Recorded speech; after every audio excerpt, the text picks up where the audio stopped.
Hello, everybody. I'm Sadia, a manager for Connections, part of Jacobs Media, and I want to welcome you to Italian Virtual Week Workshop Europa, powered by Travel Weekly, and thank you very much for joining.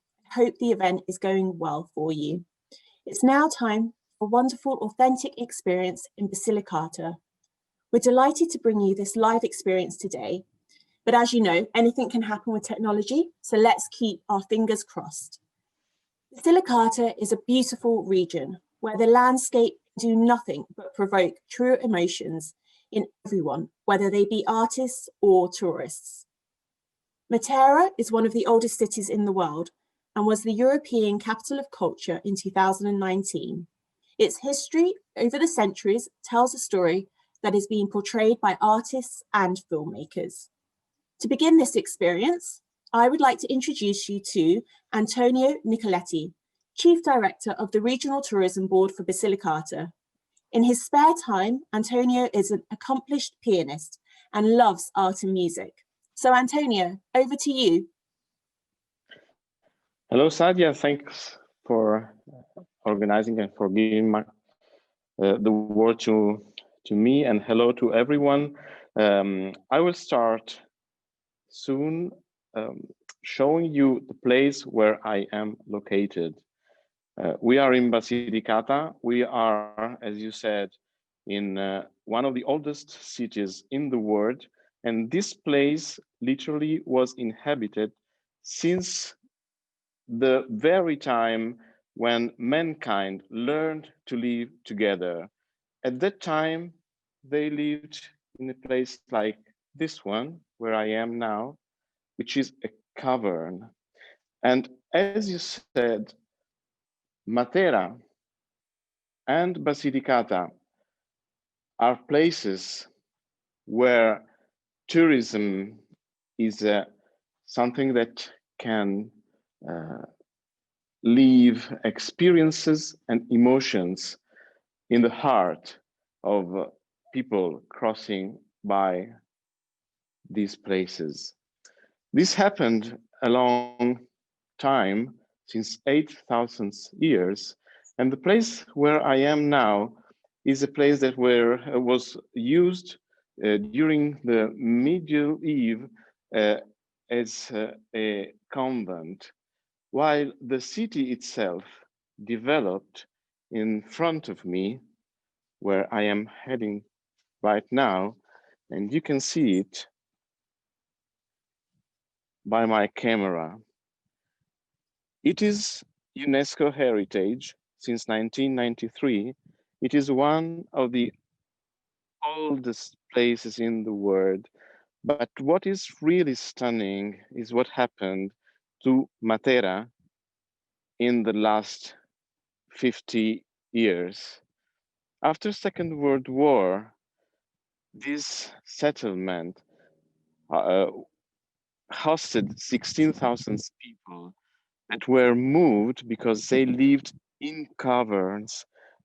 They were moved to new neighborhoods, and then the city center was abandoned for some decades. What happened in this stunning landscape is that artists started to come here and to see what was the city that at that time was mentioned as the capital city of peasants' civilization. So since the 50s, 60s, and 70s, filmmakers, sculptors, painters started to travel to Matera, and they saw and they found here feelings and emotions that no one in the recent time was able to discover. So it was at that time that a special relationship between art, especially contemporary art, and this very old place was born.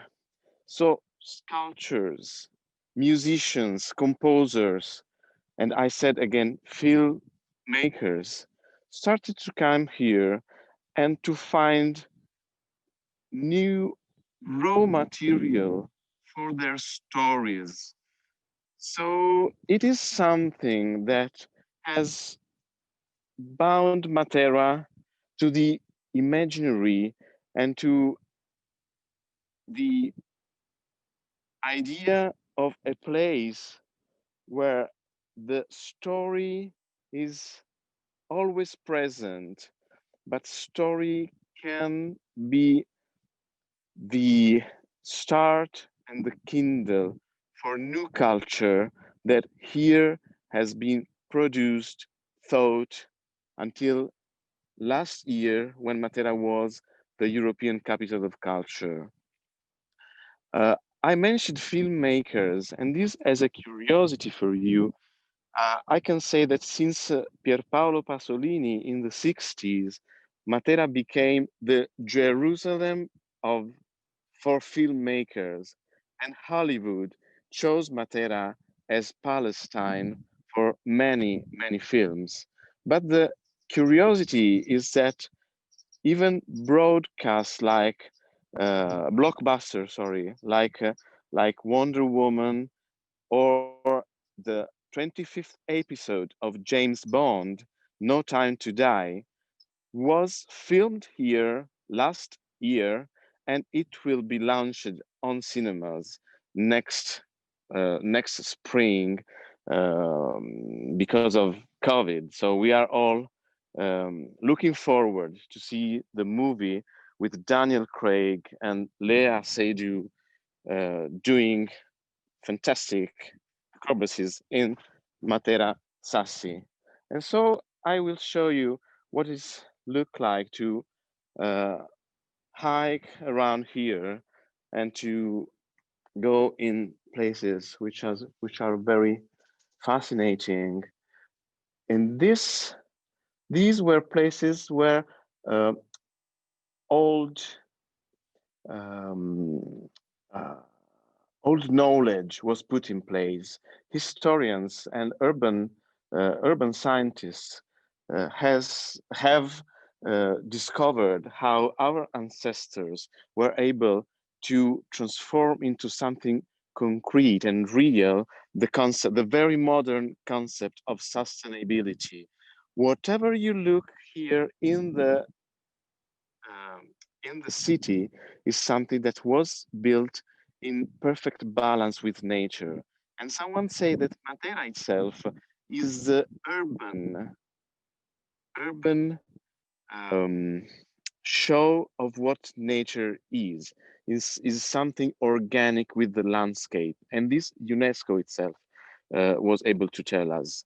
As what Matera taught us and give us in terms of emotions is something that also the rest of the region of Basilicata has developed. So it is a region with very old culture, very beautiful landscapes, unique environments, um, environmental heritage that are protected, very good food, and very good vibrations for those who love nature, culture, creativity, experiences with their hidden treasures that I will continue to show you with my fellows in this experience and in this webinar. So I give the word again to Sadia so that our story and our experience can go forward. Thank you, Sadia. Thank you, Antonio. We're now going to connect with Luigi Mazzoccoli, who is in Matera now. Luigi, are you there? So, hello everybody. I'm in Piazzetta Pascoli in the historic center of Matera. I'm right on the opposite side where Antonio is. Antonio is right there. Well, in the meanwhile, the sunshine has come out. In Italy, we say that the sunshine kisses the beauty. And this is an incredible beauty from here you can enjoy one of the best panorama of the Sassi, and Sassi, as we know, is the old town of Matera. For sure, this is a unique place in the world. As UNESCO said in 1993 when declared this place World Heritage of Humanity. And I love to call this place, Matera, a big history book with pages of stone. As already Antonio said, we can retrace all the history of humanity in this place since the origin. You can really live the history here. You can really touch it, see it, because the city, the surroundings, are plenty of evident marks of the human presence continuously in the last 8,000 years. That's why, right, a few steps away from here in this street, we have the National Archaeological Museum of Matera, open since 1911, so over 1 century ago, and it's one of the oldest museums in Europe. Well, Matera is also full of secrets. It's a secret itself, because, well, Sassi in English is stones, and because what you see here, it's kind of top of the iceberg. Matera, well, the old town of Matera Sassi, as a matter of fact, is an underground town. Well, behind all these buildings underneath, there are caves. The caves that century by century, people that arrived here made, taking advantage of the softness of this stone, this rock. It's sandstone, so quite soft and crumbly, easy to dig and shape.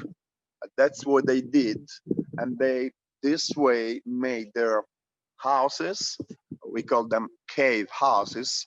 Also churches. Maybe you can see one right there, the Rupestриan churches, but also wine cellars, stables, oil mills, furnaces, whatever.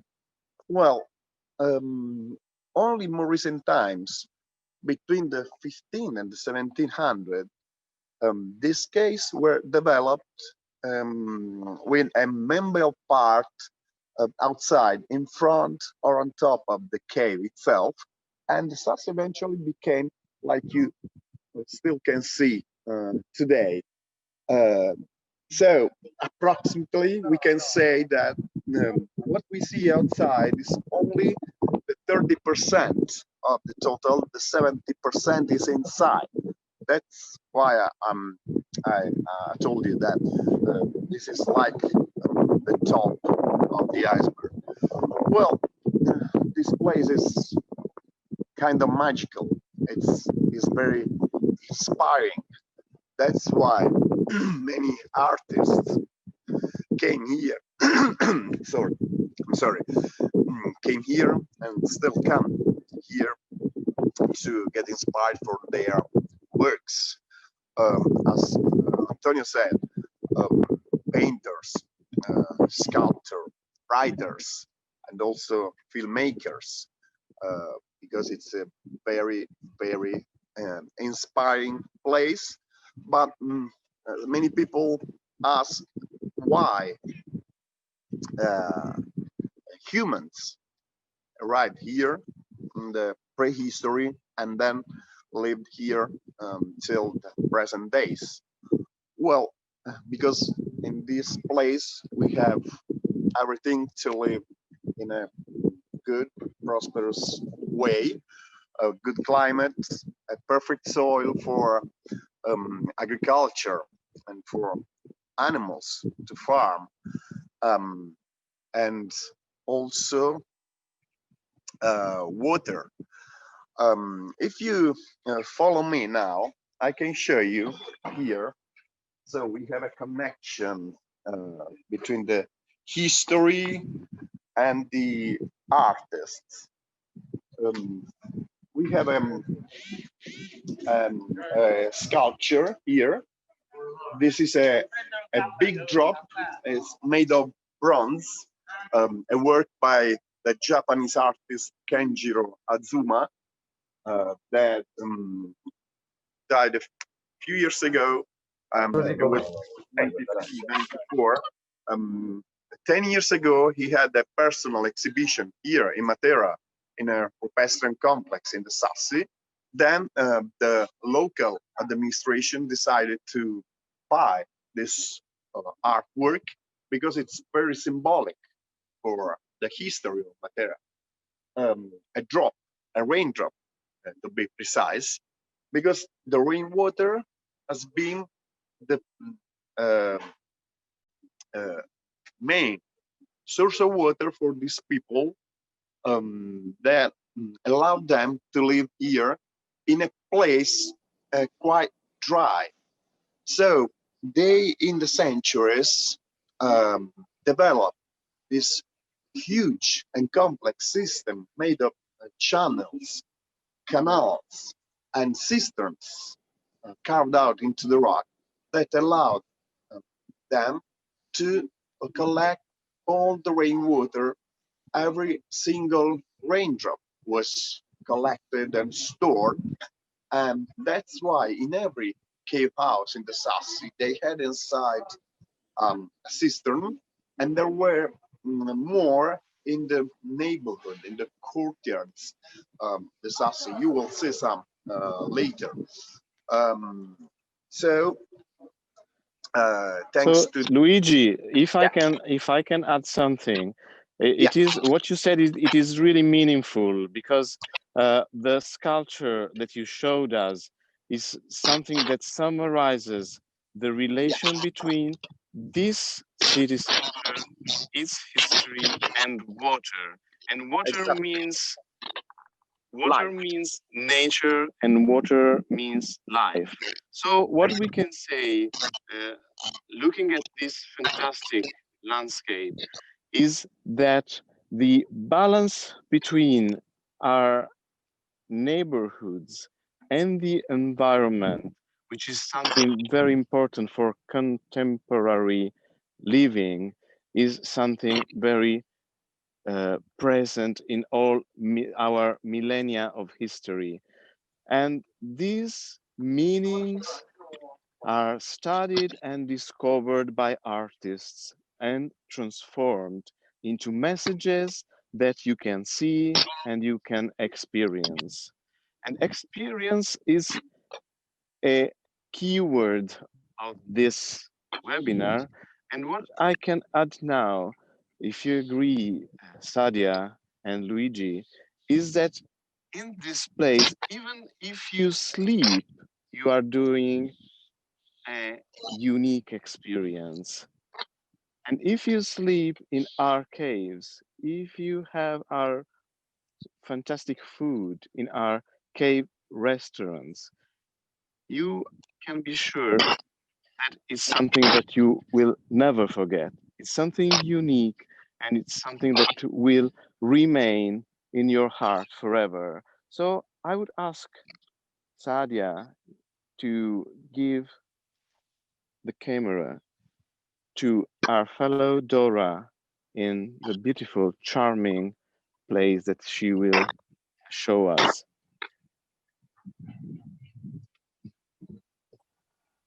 Sadia, are you there? Yes. Okay, thank you. We're going to just connect over to Dora and she's going to show us the beautiful caves now. Can you hear me? Hi. Ciao. Thank you for your nice introduction, Antonio and Luigi. I'm here now in the heart of Sassi, in one of the beautiful boutique hotels that we have today in this area.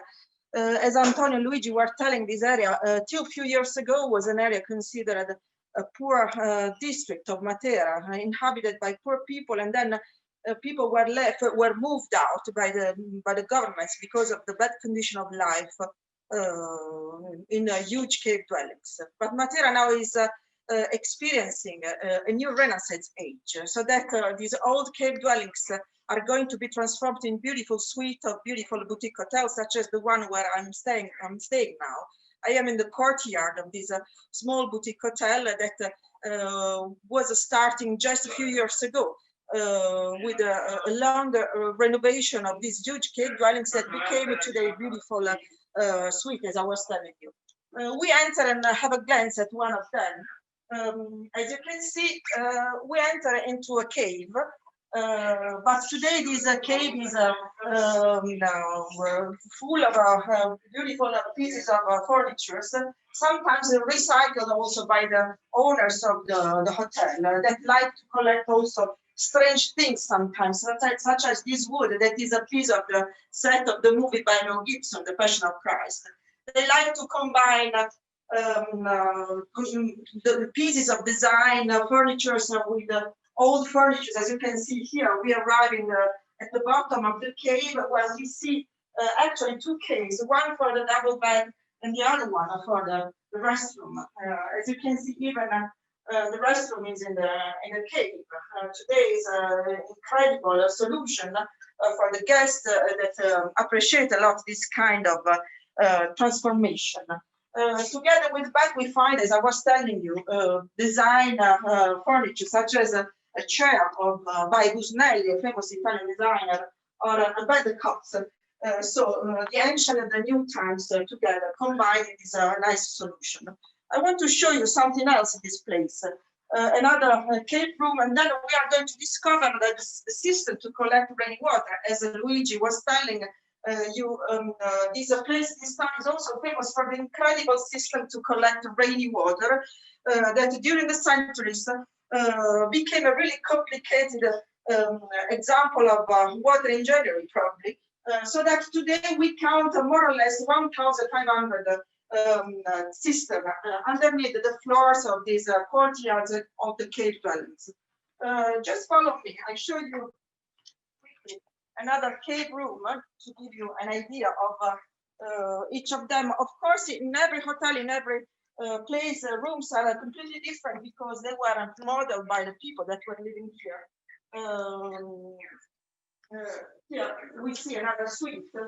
The owner of the place like to collect also piping machine, all the piping machine, as you see. Right here, we see the rock at the bottom of the restroom. You just imagine that the first hotel was opening in Sassi just in the 1996, so 24 years ago. While today we have more than 500 accommodation in Sassi. Most of them, of course, are bed and breakfast, but today we have also beautiful boutique hotels. But now, please follow me. I want to show you some examples of this system. The courtyard is an example of this neighborhood that Luigi was pointing you. Neighborhood were actually the extension of these cave dwellings that were so huge and so dark. So that with the sunrise, the first things that people did was to escape from the dampness and the darkness of the inside to spend their life in the courtyard, so that they developed strong links. And when the evacuation of Sassi started, the families didn't want to leave so easily, mostly for this reason, because they didn't want to leave their welfare, their big family that they created during the years. We entered throughout the reception to reach some example of this system. Most of these systems were carved out to collect rainwater, but then there are also deeper systems that were carved out to collect aquifer, because at the back of Sassi we also have a big source of water that comes from the castle hill. So that some deeper systems were surely carved out not for rainwater because it was necessary to collect too many liters of water. Now we entered in these systems, passing through a tunnel, and entering in the first system here. we see on the walls of this system a particular kind of a plaster named the caoutchouc plaster. It was necessary to isolate the sandstone and to collect any kind of liquid. Of course, most of the systems were used for water, but the smaller were even used for olive oil sometimes, but most of them for water. This is the second system in the middle, and the third one was just discovered during the restoration of 4 new rooms, so that it is going to become probably a swimming pool. Any hotel decided a different solution for their system. There are some hotels that have a spa, wellness center in caves, some hotels that have even rooms. Some hotels have also some smaller room of restaurants inside. So everybody took profit of this inspiration to create their particular accommodation. I show another nice interpretation of the system for ready water. Follow me. For example, here entering into the area of restroom of the hotel, we find another system that became also fountain. So you can see restoring that were rebuilding these ancient places. But we also underneath, and because of the this place is also a kind of small museum where you can find, and you already see, not only ancient things but also pieces of contemporary art that we will see now underneath. I hope that my camera woman is not falling. It's not so easy to enter again another system of systems. You just imagine that when the owner of this place started to restore, to clean the space, they didn't know exactly how many systems they were going to find. So all at once they discovered in the first months 8 systems. Today, these places are a beautiful place for a kind of spiritual concentration. If you like, if the guests of the hotels like to come here and stay here for reading a book or for hearing some music, this is the perfect place where you can isolate yourself and find yourself. So from here we see an example of this artistic installation. As I was telling you, this was part of a program of Matera 2019. This program was named the Matera Alberga. It was a project that joined together 7 hotels. This was the pioneer of this concept. So here you see we enter again in another system, and we are walking on the mirror that was put here by the artist that chose this unique place for his artistic installation. Living in a hotel in Sass in a cave is not a unique experience because you sleep in a cave, you stay in a cave, you have breakfast in a cave, but you can also discover this incredible original installation. So we are underneath the courtyard, the neighborhoods that I told you. We go out again. Please follow me. Okay, so we go out. The deepest one is a system. The deepest one is 15 meters deep and 17 meters long. And it could collect, it can collect even 5 million cubic liters of water, not only rainwater, of course, but also aquifer, water for an aquifer. So we come up from the system. Here you can see a system to collect the water into the system.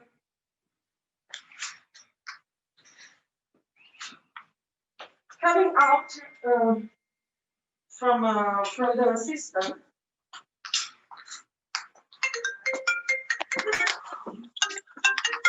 coming out from the system, we see the lighting with candlelight. It is even more commonly used also for romantic escapes, for anniversary. Most of the hotels in Sass are not so big. So the biggest one is has, I think, 32 rooms.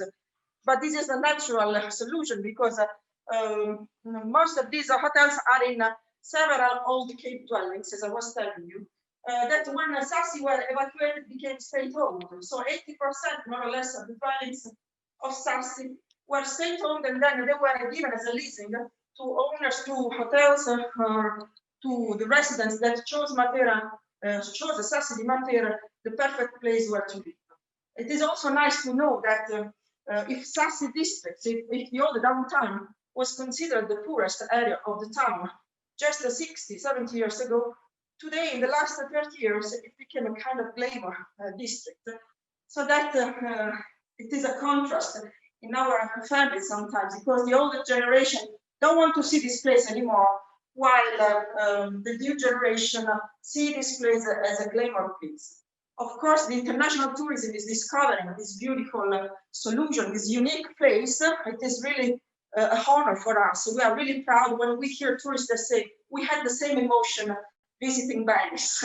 So this is the best compliment that we can receive from tourists. In the last years, we had an incredible increasing of tourists coming mostly from the US, north of Europe and Australia. So we hope that in the future, we will be we will have even more of these clients, because this place became a really a must, a destination that cannot be missed when you visit southern Italy. Then moreover, not only these beautiful hotels, but also authentic experiences that you can have in this place. You still see the traditional activities, as Antonio was telling you, and as Antonio will show you also. We still see we can take part to the bird laboratory, for example, to the cheese laboratory. So we take part to the traditional cooking class by moms. Lot of authentic experiences that we still save, and now they are becoming our opportunity. Dora, Concluding my presentation, I just want to show you a curiosity of this hotel. They did a research on the last families living here before of the evacuation, and they wanted to save the memory of these families, putting beside of the entrance of each room a label with the name, the nickname actually, of the last family living there. I show you here an example of this. Dora, we've had a couple of questions about the hotel.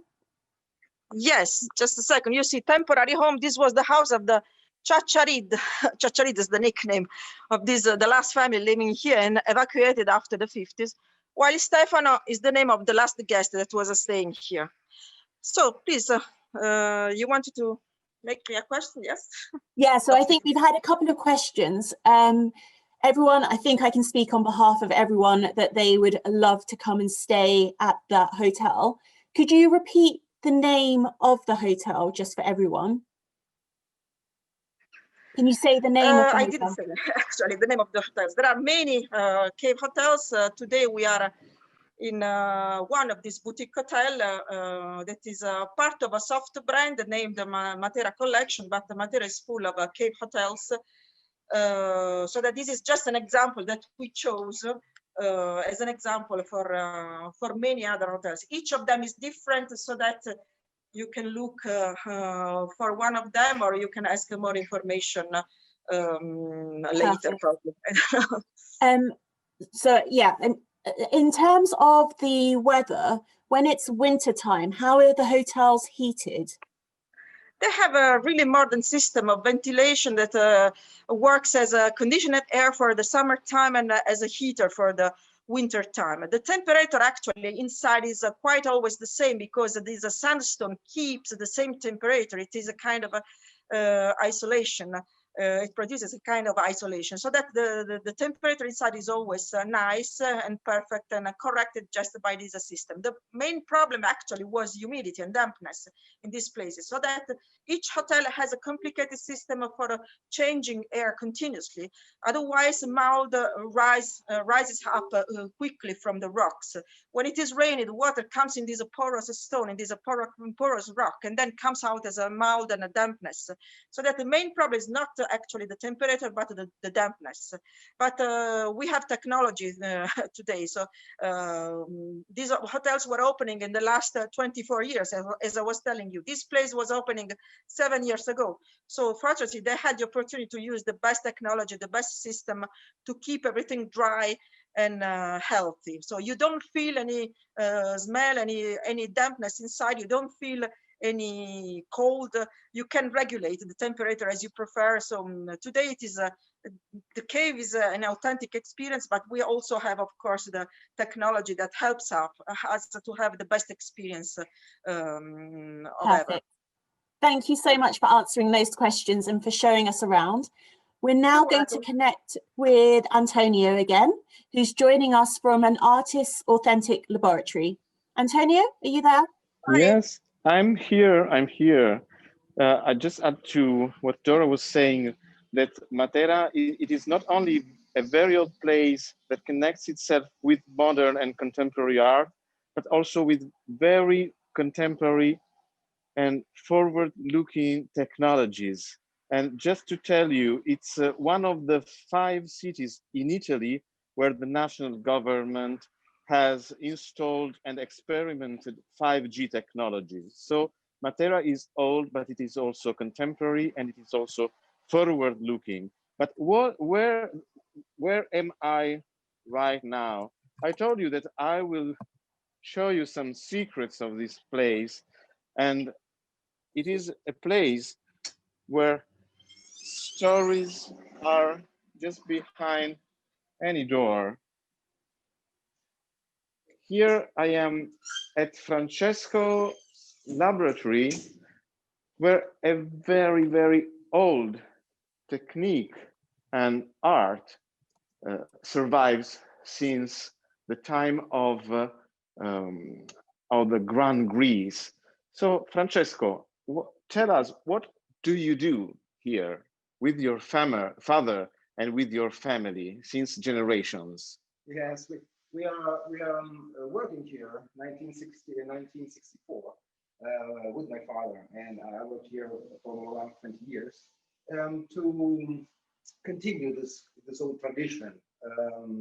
The tradition invented by the Greek culture who was here, because we are here in the great Greece, and the idea of my father was telling our history, being proud of our history, and telling it on a real strong material, which is ceramic. And especially, you can see now, this is a work on myolic. This is a special technique, which includes a real wide